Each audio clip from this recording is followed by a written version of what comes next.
तो मैं भाजपा सरकार से अपील करता हूं कि भाई अब तो आज़ाद करो हमको, गुजरातियों को 5 crore 6 crore Gujarat third class normal worker दिया और हमारे गुजरात का विकास नहीं करा, हमारे गुजरात को गुलाम बना दिया।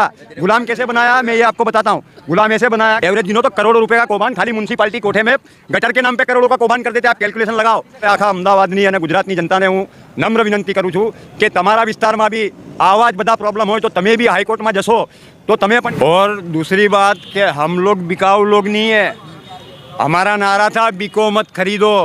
आज भी हम कोई नेता आके हमारी जवाबदारी लेवे कि तुम्हारे कुतुबनगर में हम रोड नखवा देंगे बसावे, लेकिन हम तुम्हारी ये सुविधा करा देंगे वचन देवे, तो आज भी हम उसके पीछे 25-50 हज़ार रुपये खर्चा करके यहाँ जाहिर सभा करावे, लेकिन भूखे नहीं।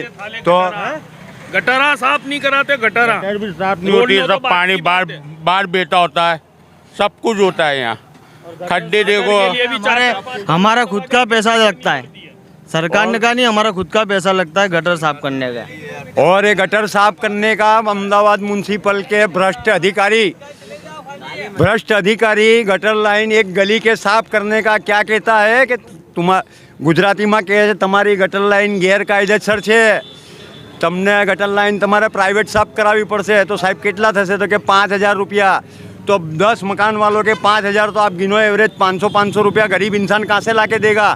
तो ये भ्रष्ट अधिकारी जो यहाँ बैठे हैं अहमदाबाद के म्यूनसिपल कॉरपोरेशन के कुंभकर्ण, वो निंद्रा में से नहीं जागते, क्योंकि उनको 5-5 हज़ार रुपये एक गली से उगराना है। अब ऐसे पूरे वटवा ओढ़ की तुम हज़ारों गली गिनो, एवरेज गिनो तो करोड़ों रुपए का कौभांड खाली म्यूनसिपालिटी कोठे में गटर के नाम पे करोड़ों का कौभांड कर देते। आप कैलकुलेशन लगाओ, एक महीने में एक गली की गटर साफ करने के 5,000, तो ऐसी 10,000 गलियाँ है।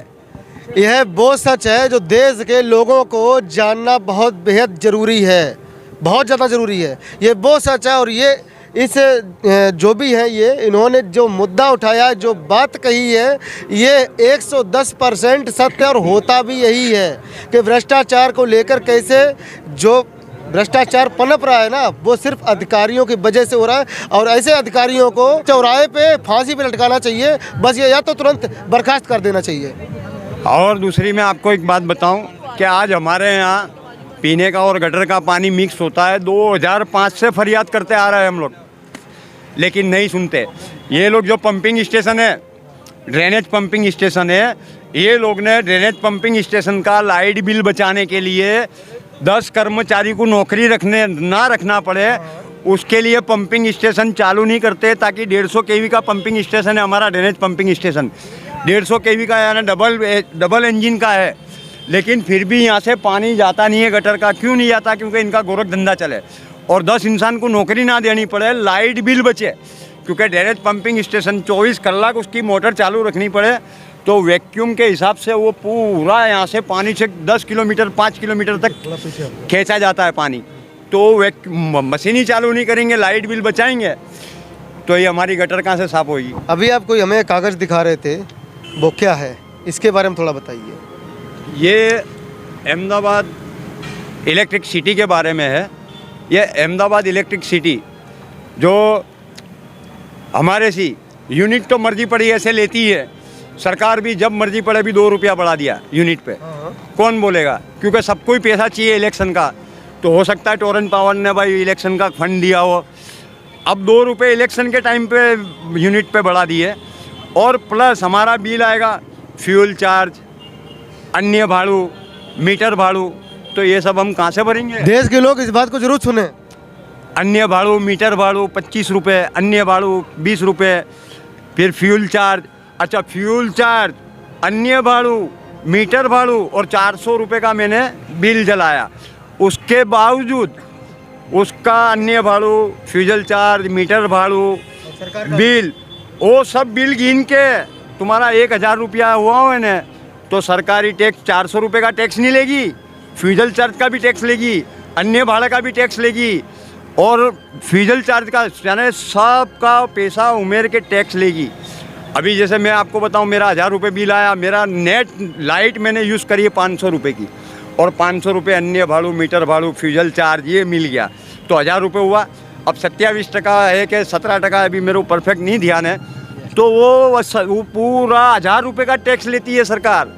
500 रुपये फ्यूजल चार्ज अन्य भाड़ा का निकालना चाहिए ना, नहीं निकालती सरकार, उसका भी लेती है, तो अब ये सरकार कहाँ जाके रुकेगी? यही तो गेम है, ये क्या है? भ्रष्टाचार खुलेआम है। यही तो गेम है। ने फिर कोई ने अगर जरा सा कोई का लाइट का वायर, अब इन्होंने बोर्ड बाल लगाया मीटर, कोई बच्चे ने तोड़ दिया तो टोरेंट वाले आएंगे, भाई तुम्हारा 50,000 रुपये डन, तो वो डन का भी सरकार जीएसटी लेती है। ये एरिया बिल देखो, ये जीएसटी देखो कितना जीएसटी, 16,304 रुपये जीएसटी है। ये लिखेला है गवर्नमेंट टैक्स, ये है कंप्यूटर कंप्लेनिंग चार्ज 5,000, ये 16,304.4 पैसे सरकार ने इसका भी टैक्स लिया है, डन का भी। तो अब कहाँ जाके रुकेगी जनता? टैक्स। ये जीता जागता एक सबूत। और मैं बात के तमाम अहमदाबादियों को और तमाम गुजरात की जनता से मैं अपील करता हूँ, गुजराती में આપણે આખા અમદાવાદની અને ગુજરાતની જનતાને હું નમ્ર વિનંતી કરું છું કે તમારા વિસ્તારમાં બી આવા જ બધા પ્રોબ્લેમ હોય તો તમે બી હાઈકોર્ટમાં જશો તો તમે પણ ન્યાય મેળવી શકતો। તમે નેતાઓ તમને ડરાવવા આવશે પણ ડરતા નહીં, જંગ લડો, કાયદાથી લડો, હાઈકોર્ટમાં કેસ કરો, કન્ટેમ્પ ઓફ ધ કોર્ટ કરો, બધું કરો તો જ તમારા ત્યાંથી ભ્રષ્ટાચારને આ લાઇટવાળાના ગુંડા તત્વોથી તમને આઝાદી મળશે। ને આ ભૂમાફિયાઓ જે બેઠા છે ને જમીનો હડપ કરનારા, એ કોર્પોરેશનના અધિકારીઓ જ છે અને કલેક્ટર ડિપાર્ટમેન્ટ બી જમીનોમાં કોઈ ધ્યાન આલતું નથી ને જનતાને હેરાન પરેશાન કરે છે। આજે નોર્મલ ત્યાં અંદર એક મકાન બનતું હતું, નોટિસ આપીને તોડી ગયા, એને એનઓસી ટાઇટલ દસ્તાવેજવાળી મિલકતમાં, ને ભેણચોદ નદી ગેરકાયદેસર બાંધકામ કોણ કરાવે છે? આ મ્યુનિસિપલ કોર્પોરેશન તો કરાવે છે, સરકારી જમીનોમાં કાયદેસર કરાવે છે। જ્યારે ઇલેક્શન આવે ત્યારે સરકારી જમીન ઉપર મકાન છે ભાઈ તોડો। તો હું સરકારને બી અપીલ કરું છું, તમામ જનતાને, ગુજરાતની જનતાને બી અપીલ કરું છું કે આ ભ્રષ્ટ અધિકારીઓ સામે લડત આપવા આપણે બધાને નીકળવું પડશે। કારણ કે આ સારા ચોર ગઠિયાઓ ફાઇનલ પ્લોટમાં બી આપણે મકાન બનાવ્યું તો કે ઇમ્ફેક્ટ ફી ભરો, તો ઇમ્ફેક્ટ ફી ભરવા જઈએ તો ત્યાં રિશ્વત માંગે છે, દસ્તાવેજ બનાવો તો દસ્તાવેજ બનાવવા જઈએ ત્યાં રિશ્વતો આલવાની। તો અહીંયા ખાવાના ફાંપા છે તો ઇમ્ફેક્ટ ફીના પૈસા ક્યાંથી ભરશે? ફ્રીમાં ના અમને कायदेसर करिए आप। अच्छा, इन भ्रष्टाचारियों के साथ होना क्या चाहिए? इनको कौन सी सजा देनी चाहिए? वोट ले जावे, नहीं रोड पे नंगे करके मारना चाहिए उनको, नंगे करके रोड पे मारना चाहिए वो लोगों को। थोड़ा बेनिफिट वाला काम करे तो इनको वोट देने भीख मांगने की जरूरत ना पड़े। હું તમને એક વાત કરું છું, મારા અમદાવાદી ભાઈઓ બહેનોને અપીલ છે કે આવા ભ્રષ્ટ અધિકારી સામે મારી એક અપીલ છે કે એ લોકો ઉપર એવો કેસ થવો જોઈએ કે તેમને સસ્પેન્ડ તો કરે, लेना चाहिए उनको, સસ્પેન્ડ તો કરે એમને, પણ એમનું લાયસન્સ, એમનું લાઇટ, પાણી, ગટર, સમાજમાંથી વોટિંગનું એનું હક બધું છીનવી લેવું જોઈએ। અને એના પરિવારવાળા બી, એના છોકરા, એની બહુ પત્ની, એ લોકોએ બી એનું બહિષ્કાર કરવું જોઈએ, તો જ આપણું દેશ સુધરશે। નહીં તો આપણે ગુલામી ક્યાં સુધી કરીશું આ ભ્રષ્ટ અધિકારીઓની? કારણ કે આ લોકો નિંદ્રામાંથી જાગવા નહીં, આપણે જ જગાવવું પડશે।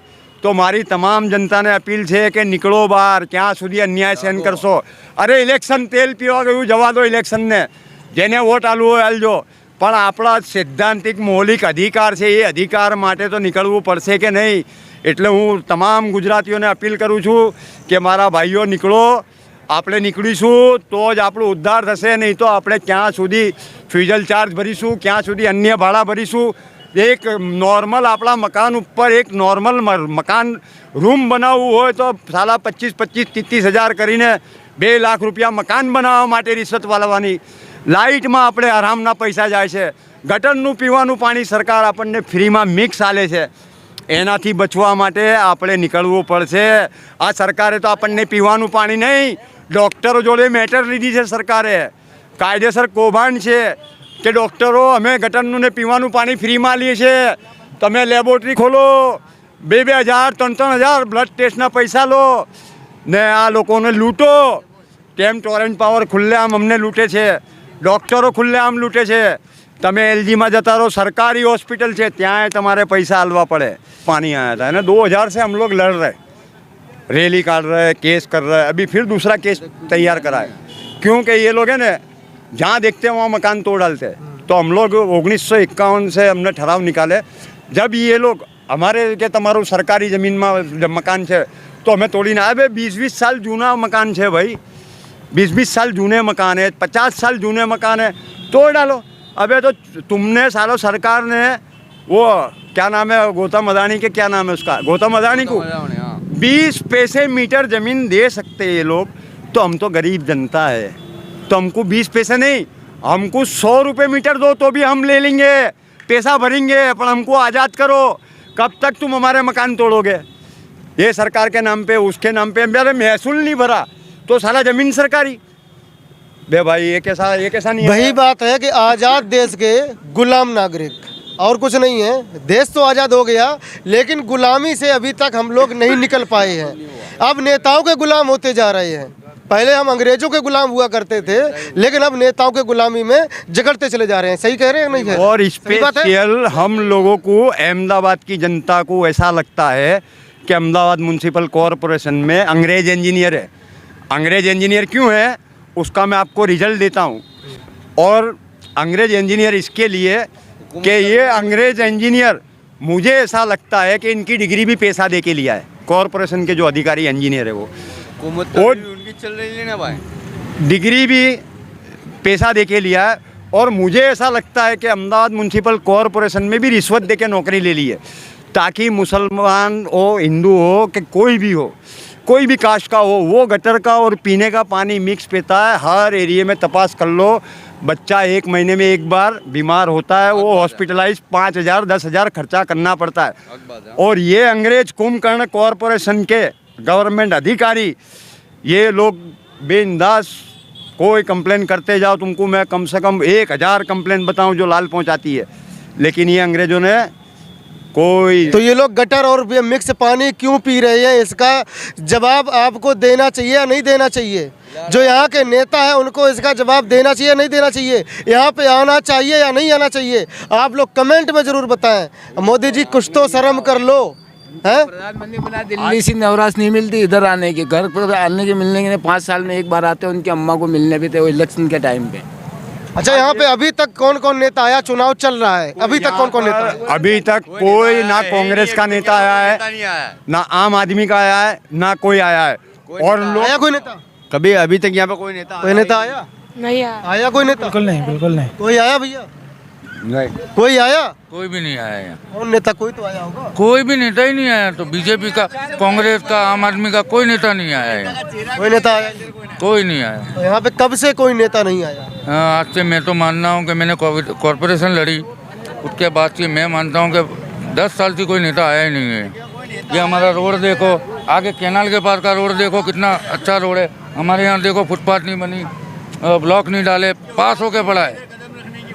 मतलब सिर्फ भ्रष्टाचार, विकास कुछ नहीं। भ्रष्टाचार। ये एरिया ये खुला प्लॉट पड़ा है, कॉरपोरेशन का खुला प्लॉट पड़ा है, ये कॉरपोरेशन का खुला प्लॉट पड़ा है। हम इसके ऊपर टाँकी की मांगनी करते हैं, स्कूल की मांग। कोई औकात भी नहीं है इधर कदम रखने की मेरे भाई। यहाँ के सब लोग इतने वो सब है, समझते हो? कोई नेता की कोई औकात ही नहीं। अभी तक 10 साल में कोई नेता इधर आया ही नहीं है। लोग यहाँ पे जो लोग कह रहे हमने विकास करा, कांग्रेस कह रही हमने विकास करा, लेकिन गुजरातियों को, गुजरात की जनता को विकास के नाम पे गुलाम करा है। कैसे गुलाम करा है? विकास के नाम पे गुलाम करा है। हमारे खुद के रोड, हमारे खुद की जमीन कब्जा करके प्राइवेट कंपनी को रोड दे दिया, प्राइवेट कंपनी को रोड दे दिया हमारा। और हमारे को वर्कर नॉर्मल, यानी बिल्कुल 3rd क्लास नॉर्मल वर्कर दिया। और हमारे गुजरात का विकास नहीं करा, हमारे गुजरात को गुलाम बना दिया। गुलाम कैसे बनाया मैं ये आपको बताता हूँ। गुलाम ऐसे बनाया कि रोड प्राइवेट कॉन्ट्रैक्टर को सौंप दिया और रोड के नाम पे करोड़ों की लोन ले ली। रोड के नाम पे करोड़ों रुपए की लोन ले ली कि हम ये एक्सप्रेस हाईवे बना रहे हैं, इतने करोड़ की लोन दे दो। तो वहाँ हमारे डॉलर ख़त्म हो रहे और यहाँ जनता देवे में डाली और रोड बना के प्राइवेट कंपनी को सौंप दिया कि भाई तूने 1 रुपया खर्चा करा है, तू 1 करोड़ टोल टैक्स उगरा। ये जनता गुजरात की बेवकूफ़ है, हम जैसा नचाएंगे ऐसे नाचेगी। तो हमें गुजरात की जनता को कोई विकास नहीं किया है। रोड हमारे पैसे से और ब्याज के पैसे से रोड बनाया और हमको गुलाम कर दिया। टोल टैक्स बनाने से आज तुम देख लो, साग भाजी की एक ट्रक आती है, उसके बॉम्बे से यहाँ आने में 5,000 टोल टैक्स लग जाता है भाई। गुजराती एरिया 3800 रुपये टोल लगता है, तो 3800 रुपये 10 टन पे टोल सिर्फ 50 पैसे बढ़ता है और यहाँ के व्यापारी साग भाजी पे 10 रुपया किलो पे बढ़ा देते हैं। तो ये जनता गुलाम नहीं हुई तो क्या हुई? अनाज की गाड़ी आएगी, अनाज भाड़ा बढ़ाएगा, ट्रांसपोर्ट वाला भाड़ा बढ़ाएगा। अरे डीजल पेट्रोल तेल पीने गया 100 रुपये बिकता है, कोई बात नहीं, लेकिन ये टोल टैक्स बंद करे तो हमारे को साग भाजी, अनाज, ये वो ट्रांसपोर्ट खर्चा हमको कम पड़े। तो मैं भाजपा सरकार से अपील करता हूँ कि भाई अब तो आज़ाद करो हमको, गुजरातियों को। 5 करोड़ 6 करोड़ गुजराती हो, હવે 6 કરોડ ગુજરાતીઓ માટે અપીલ કરું છું કે ટોલ ટેક્સ બંધ કરી અમને આઝાદી અપાવ, અમને ગટરના ને પીવાના પાણીથી આઝાદી અપાવ, અમને ભ્રષ્ટાચારી અંગ્રેજોથી મ્યુનિસિપલ કોર્પોરેશનના કુંભકર્ણોથી અમને આઝાદી અપાવ। ક્યાં સુધી તમે અમને ગેરકાયદેસર મકાન છે, રોડ પાણી ગટર ના મળે, ક્યાં સુધી બાના છલ્લા કરશો? 1900 દેશ આઝાદ થયું ત્યારથી અમે હેરાન પરેશાન થઈ ગયા છીએ। તો હવે મારે ગુજરાતની જનતાને અપીલ છે કે ભાઈ તમે લોકો જાગો। ગુજરાતની જનતાને મારી અપીલ છે કે તમે લોકો જાગો, ખાલી તમારી સોસાયટી માટે તો નીકળો કે તમારી जो बोले वो काम इधर होएगा भाई, नारा लगा તમારી સોસાયટી માટે તો નીકળો, એવી મારી અપીલ છે તમામ ગુજરાતીઓને। जो बोले वो इधर काम करेंगे तो इनको यहाँ कोई भी नेता आएगा इसको वोट दिल खोल से हम देंगे। चलिए ठीक है, आपने बहुत अच्छा बोला, इनके लिए थोड़ी तालियां हो जाए, इन्होंने जो आप लोगों के लिए आवाज उठाई। साथ में हम लोग, रफीक भाई हमारे नेता है, वो जो बोले वही हमारा काम है। सही है ना भैया? बरोबर है, बरोबर है। चलिए ठीक है, तो ये गुजरात के अहमदाबाद से मेरा ये प्रयास आप लोगों को कैसा लगा कमेंट में ज़रूर बताइएगा। कैमरामैन बिपिन रावत के साथ अजय प्रजापति। जय हिंद, जय भारत। ना इधर ना उधर, परिणाम वहां, जनता जहां, हर वोट करता चोट। आप हैं लोकतंत्र की पहचान, इस बार जरूर करें मतदान। आपका वोट देश की ताकत।